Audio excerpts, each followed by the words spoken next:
Unit 10. Listening. Fill in the blanks activity.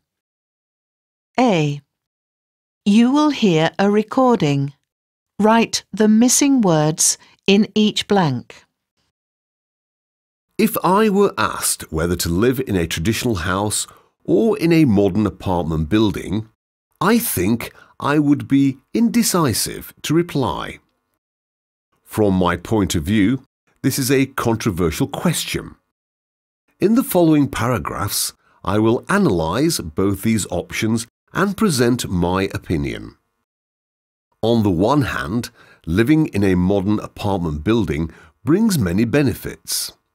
First of all, it is cheaper than living in a traditional house and paying different kinds of fees I am not familiar with.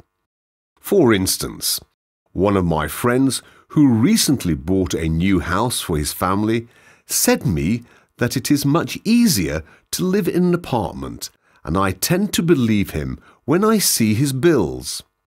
Therefore, living in an apartment will absolutely help me to save some money.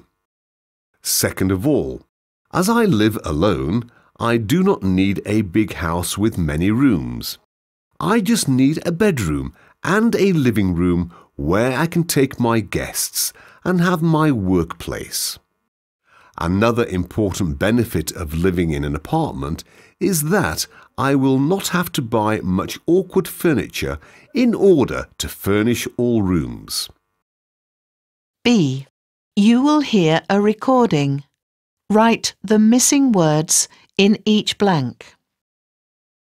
Nevertheless, living in a modern apartment building can have a few disadvantages too. Firstly, it can be noisy, and secondly, I will not have any privacy outside my apartment, for example, in a pool or gym.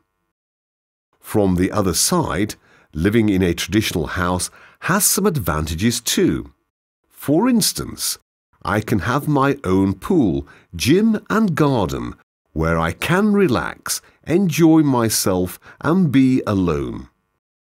Nonetheless, living in a house is usually more expensive and requires more time to maintain a house. For instance, I will most likely have to hire someone to trim grass and clean my pool, not to mention all household tasks inside the house. In brief, I think at this moment I would prefer to live in an apartment. It can help me save some money and allows me to spend more time studying, because I will not have to do many household tasks.